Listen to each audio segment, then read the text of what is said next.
Welcome to my channel iFly. This is our sixth video in the series of online video session for class 10th. Today we are going to discuss numericals based on work energy and power. Class 10th की बात करें ICSE board में तो 1-2 marks में ये numerical आपको पूछे जाते हैं और अभी तक हमने न्यूमेरिकल्स पे सिर्फ एक वीडियो बनाया that is based on torque principle of moment of force and this is our second video on this numericals. Okay, तो शुरू करते हैं फटाफट से वीडियो को. यस, इंपॉर्टेंट इज दैट अगर प्रीवियस वीडियोस आपने नहीं देखे हैं तो आप उन्हें जरूर देखिए. उसमें हमने torque, uniform circular motion, CG, work, energy and power इनकी थ्योरी को कंप्लीट कर लिया है and now we are providing you the numericals. तो न्यूमेरिकल्स के लिए सबसे इंपॉर्टेंट ये है कि आपको फॉर्मूले याद होने चाहिए. फॉर्मूलों में कोई कंप्रोमाइज नहीं होना चाहिए. तो वर्क एनर्जी और पावर से रिलेटेड जो फॉर्मूले यूज होंगे वो उसके लिए मैंने एक लिस्ट बनाई है फॉर्मूले की. आप देख लो एक बार. This is the list of formula. इसमें हमने कुछ इंपॉर्टेंट फॉर्मूले regarding to this work energy power उनको लिखा हुआ है. एक बार इसे फटाफट से पढ़ लेते हैं. W equals to Fs, that is work equals to W equals to Fs, force into displacement. F cos theta s, जहां पर हमको थीटा मिलेगा वहां पर हम ये यूज करेंगे. हम पहले इसको पढ़ चुके हैं कहां पर हमने किस चीज फॉर्मूले को यूज करना है. This is the list of only formulas, nothing else. कोई एक्सप्लेनेशन नहीं है इनसे रिगार्डिंग, बस सिंबल आपको पता होने चाहिए किसका कौन सा है. Kinetic energy 1/2 mv², v is velocity here, m is mass. Potential energy mgh, m is mass, g is gravitational acceleration, h is the height from earth surface, power equals to w by t. This is power, work done, time, power equals to f into v. Same time this is force into velocity. दोनों में से कोई भी formula आप use कर सकते हैं power के लिए और depending upon the given data and situations. p equals to mv. दूसरा p हमारे पास मोमेंटम शो कर रहा है that is mass into velocity. p equals to √2m की काइनेटिक एनर्जी के साथ में रिलेशन मोमेंटम का. Next, these are the Newton's equations. a equals to v minus u by t, s equals to ut plus half at square, v square equals to u square plus 2as and this is f equals to m a the basic formula. Okay, so इनको आपको याद रखना है, यही यहां पर use होंगे. कैसे, कहां पर कौन सा फॉर्मूला यूज होगा उसके लिए न्यूमेरिकल सॉल्व करते हैं. So the first numerical is a body of mass 55 kilogram runs up a flight of 40 stairs each measuring 0.15 meter in 15 seconds. Calculate force acting on the body, work done by the boy, gain of potential energy, power developed by the boy, horse power and power in kilowatt. G की value हमारे पास 10 है. तो किसी भी numerical के लिए सबसे पहले आपको क्या करना है, जो गिवन डेटा है पहले तो न्यूमेरिकल को आप आराम से पढ़ लो. 10th की बात कर रहे हैं ICSE बोर्ड में तो बहुत डिफिकल्ट न्यूमेरिकल नहीं आते. From this topic work energy power से बहुत डिफिकल्ट नहीं है. 1-2 मार्क्स में बेसिक न्यूमेरिकल होगा. बस आपको चेक कर रहा है कि फॉर्मूला और कॉन्सेप्ट वर्क एनर्जी पावर का आपको आता है या नहीं आता. बहुत डिटेल में नहीं जा रहे हैं. Okay, so first thing is to write down the given data which is given in the question. Read करते हैं और लिखते जाते हैं. First, boy of mass 55 kilogram. तो मास लिख लीजिए m इक्वल्स टू 55 किलोग्राम. जब वीडियो देख रहे हैं तो वीडियो को देखिए, उसमें मत लिखिए. समझ लीजिए कॉन्सेप्ट को, न्यूमेरिकल को समझ लो, फिर नोट डाउन करो and at the last of this video you will get the list of practice problems और उन्हें आप जरूर सॉल्व करिए. Mass equals to 55 kilogram, runs up a flight of 40 stairs. थोड़ा समझ लीजिए यहाँ पे कि स्टेयर पे स्टेप्स होंगी. तो ये जो 40 है वो स्टेप की बात हो रही है. 40 स्टेप्स इन अ स्टेयर. तो वो क्या कर रहा है, एक बॉय है जिसने सीढ़ियों पे चढ़ना है. This is 1 2 3 4 5 till 40. दिस. तो ये स्टेप है हमारे पास कितने हैं, ये 40 स्टेप हैं. और अगर एक स्टेप पे बॉय चढ़ेगा तो वो कितनी हाइट चढ़ रहा है, 0.15 metre. That is mention each measuring 0.15 metre in 15 second. तो हमारे पास जो डिस्प्लेसमेंट आएगा, बस इंपॉर्टेंट यही चीज है इस क्वेश्चन के अंदर कि डिस्प्लेसमेंट कैसे आएगा. तो डिस्प्लेसमेंट देखो, बॉय अगेंस्ट द ग्रेविटी ऊपर की तरफ जा रहा है, सीढ़ियों पे चढ़ रहा है. ये ग्राउंड है और यहां से एक स्टेप चढ़ेगा तो इतने ऊपर, यहां पे इस तरीके से स्टेप्स चढ़ते चढ़ते वो कहां पहुंचेगा, टॉप पे. और कितने स्टेप चढ़ेगा, 40 steps. Clear. And each step measuring 0.15 metre. मतलब अगर एक स्टेप चढ़ेगा तो कितनी ऊंचाई पे चला गया 0.15। 2 के लिए 2 इंटू 0.15। 3 स्टेप चढ़ेगा तो कितना डिस्प्लेस्ड हो जाएगा 3 इंटू 0.15। सिमिलरली 40 स्टेप्स अगर वो चढ़ जाएगा, 40 स्टेप्स फ्लाइट करेगा तो कितना डिस्प्लेसमेंट हुआ, तो 40 इंटू 0.15 मीटर। 40 इंटू 0.15 मीटर, इतना डिस्प्लेसमेंट हमारे पास आ गया। This is directly not given in the question, लेकिन हमको जो जरूरत थी वो हमने लिख लिया। Next, time is 15 second. अब आपको फाइंड करना है force acting on a body. तो सबसे पहले आपको यह देखना है कि फोर्स का कौन सा फॉर्मूला आप यूज करोगे। F इक्वल्स टू ma एक फॉर्मूला हमारे पास होता है। दूसरे तरीके से देखें, then force is weight is also a force. तो वेट का formula W equals to mg वो भी आप यूज कर सकते हो। तो यहां पर कंडीशन क्या बन रही है कि बॉय यहां से अपने बॉडी को ऊपर लेके इस स्टेप पे जा रहा है, फिर इस बॉडी को ऊपर लेके यहां पे जा रहा है, तो वो अगेंस्ट द ग्रेविटी ऊपर की तरफ फोर्स लगा रहा है स्टेप पे चढ़ने के लिए। और कितना फोर्स लगा रहा है, जितना ग्रेविटी उसे नीचे खींच रही है, और ग्रेविटी नीचे जिस फोर्स से खींचती है उसका नाम वेट है। तो यहां पर हम फोर्स के लिए फॉर्मूला यूज करेंगे F equals to mg। ma नहीं करेंगे because we don't have acceleration, we don't have velocity in the particular case. Mass तो है हमारे पास, तो हम ये वाला फॉर्मूला यूज कर रहे हैं। Then m is how much 55 and g is how much, this is given 10 here, 550 Newton हमारे पास फोर्स आ गया। तो जो A पार्ट था वो हमारा कंप्लीट हो गया। नेक्स्ट बढ़ते हैं B पार्ट पे, work done by the boy. अब स्टेप्स को चढ़ने के लिए, सीढ़ियां चढ़ने के लिए बॉय को कितना वर्क करना पड़ रहा है, उसके लिए हमारे पास फॉर्मूला कौन सा होगा, W equals to Fs। W equals to F into S। Same time पे F हमारे पास कितना है 550 इंटू S कितना है। इस पूरे क्वेश्चन में आपको S ध्यान में रखना है, डिस्प्लेसमेंट ध्यान में रखना है। कैसे निकला, दोबारा सुन लो। एक स्टेप चढ़ेगा तो कितनी हाइट पे पहुंचेगा 0.15 metre, because it is given in the question. Each measuring 0.15 metre. एक स्टेप पे चढ़ेगा तो इतनी हाइट पे 0.15 मीटर। सिमिलरली कितने स्टेप्स चढ़ रहा है 40, तो टोटल कितने हाइट पे पहुंच जाएगा, टोटल कितना डिस्प्लेस हो जाएगा, that is 40 into 0.15. So this is displacement, this is the force. तो work done by the boy is equals to 3300 joule. आप इसे कैलकुलेट करेंगे तो आपको मिलेगा 3300 जूल। मल्टीप्लाई करने पे तो हमारे पास बी पार्ट भी सॉल्व हो गया। This is what work done by the boy. ना next is gain of potential energy. तो 10th क्लास में बहुत डिफिकल्ट, मैं फिर बता रहा हूँ, न्यूमेरिकल्स नहीं आते, फॉर्मूला बेस्ड आते हैं, लेकिन आपको बस कॉन्सेप्ट समझ में आना चाहिए, सही होना चाहिए। फॉर्मूला सही तरीके से यूज करिए, सही टाइम पे यूज करिए और प्रैक्टिस करके रखिए। न्यूमेरिकल बहुत आसान है। गेन ऑफ पोटेंशियल एनर्जी, तो पोटेंशियल एनर्जी के लिए पोटेंशियल एनर्जी का फॉर्मूला यूज कर लीजिए, that is mgh and m is how much, that is 55, g is this 10 and h is कितनी हाइट चढ़ रहा है, कितना यहां से यहां तक की हाइट, वही तो है डिस्प्लेसमेंट के बराबर हाइट है, that is what 40 into 0.15 and that is equals to how much 3300 joule. That is what gain of potential energy. Next is power developed by the boy. कुछ नहीं करना, आपको बस डिस्प्लेसमेंट पे इस क्वेश्चन में ध्यान रखना है। बाकी के सारे बेसिक फॉर्मूले आप यूज करते जाइए, वैल्यू पुट करते जाइए, आपको आंसर मिलते जाएगा। पावर इज इक्वल्स टू, अब पावर के लिए दो फॉर्मूले हमारे पास में है, P equals to W by T and P equals to F into V।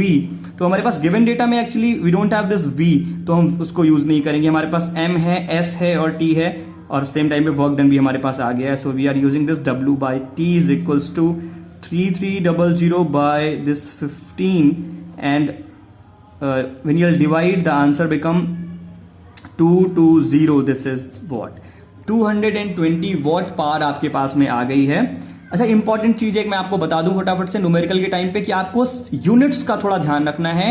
अगर यूनिट आप न्यूमेरिकल में देख रहे हो तो सारी की सारी यूनिट एक सिस्टम के अंदर होनी चाहिए, SI और CGS जो भी आप यूज कर रहे हैं। So because we are having all the units in SI, तो हम उसे चेंज नहीं करेंगे। अगर यहाँ पर हमारे पास 15 सेकंड की जगह 15 मिनट होता तो फिर हमको थोड़ा चेंज करना पड़ता, अभी हमें कोई प्रॉब्लम यहाँ पर नहीं है। दैट इज 220 वॉट पावर हमारे पास आ गई। अब आपसे पूछ रहा है हॉर्स पावर और पावर इन किलोवाट में भी बताओ।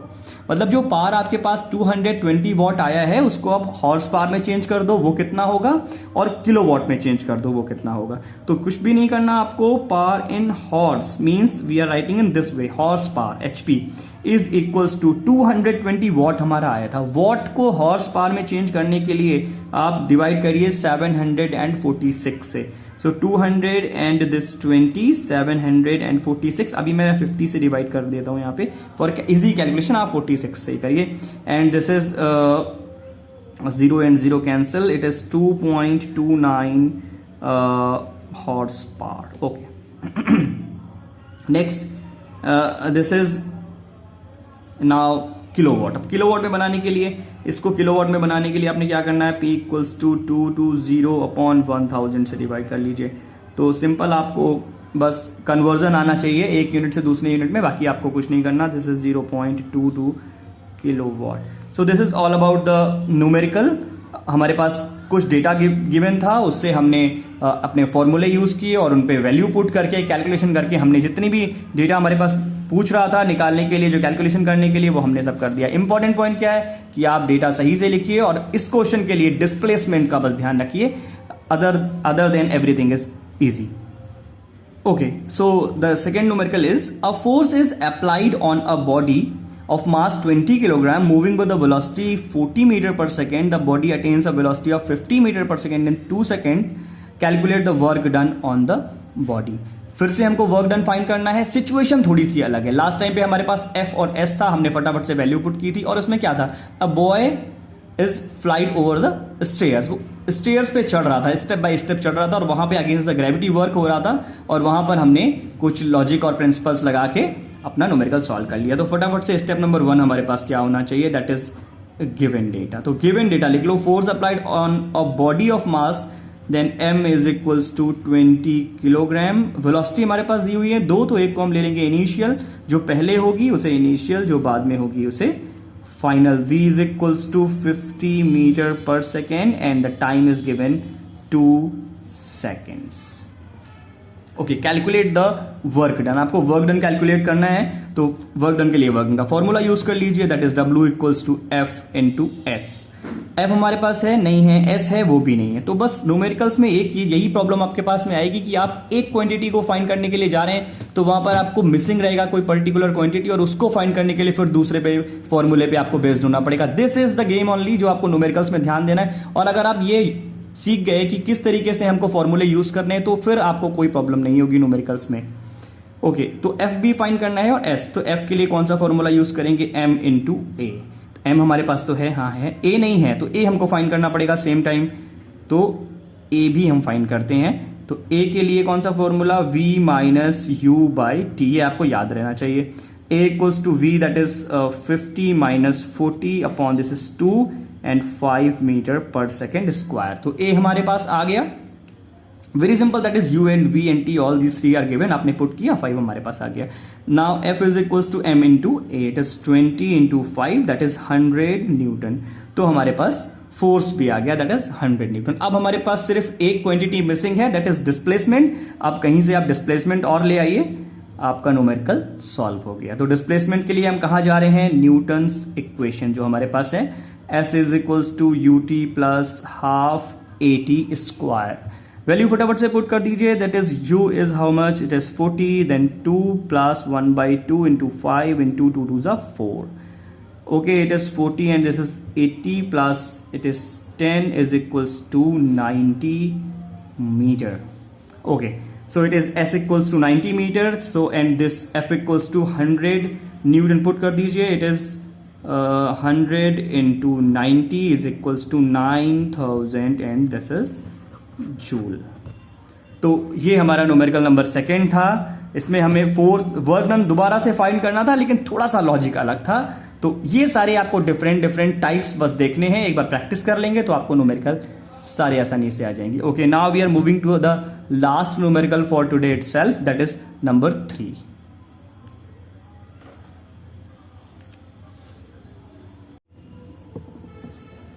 Okay, this is our third numerical. A moving body weighing 400 Newton possesses 500 joule of kinetic energy. Calculate the velocity with which the body is moving. G equals to 10 meter per second square.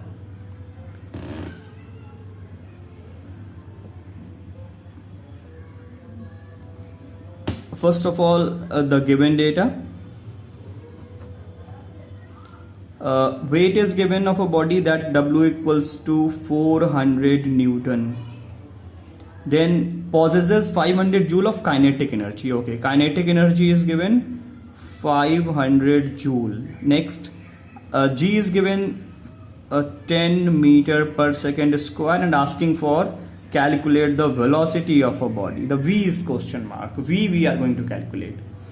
Okay, very simple. That is, use the formula, put the values, calculate it.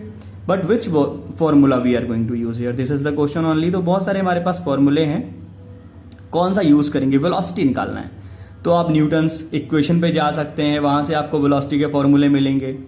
मैं एक बार आपको recall करा देता हूं.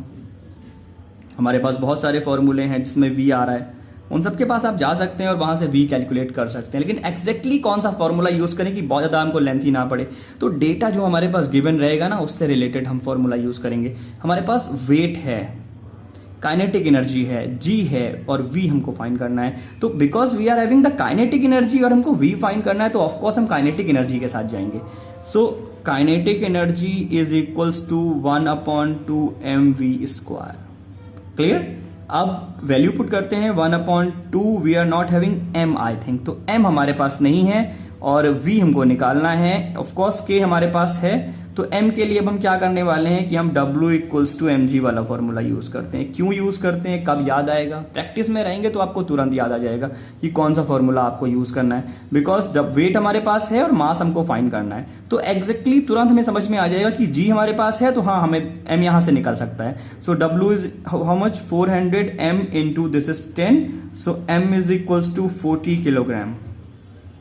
Okay, so m comes 40 kilogram. अब m की value put कर दीजिए यहाँ पे 40 इंटू दिस v². के की वैल्यू पुट कर देते हैं because we are going to find out ना. सो 500 आप के की जगह पे पुट करो. 500 is equals to 1/2 into 40 into v² and v² is equals to 500/20. This is cancelled out and it is root 1 minute. This is v² is equals to 25. V equals to root 25 is equals to 5 meter per second. Okay. So this is what asking for velocity और वो हमने find कर लिया. Simple numerical था, बिल्कुल कुछ भी नहीं करना. और 10th क्लास के अंदर ICSE बोर्ड की प्रिपरेशन के लिए ये वीडियो बनाई जा रही है. देखिए वही टॉपिक है, अलग अलग क्लासेस में आप जाओगे तो स्ट्रेंथ बढ़ता जाएगा. तो हम जिस क्लास के लिए प्रिपरेशन कर रहे हैं अभी के लिए हम उतना ही हमको समझना जरूरी है और उतना हमें अच्छे से आ जाए, दैट्स एनफ. तो अभी हमने 3 न्यूमेरिकल कर लिए, ये आपको बेहतर समझ में भी आए होंगे. वीडियो पॉज करके आप इसे लिख लीजिए, कॉपी कर लीजिए and at the end of the video you will get the list of the practice problems. उन्हें आप सॉल्व करिए, वीडियोस देखते रहिए, पढ़ते रहिए. Keep watching. Thank you.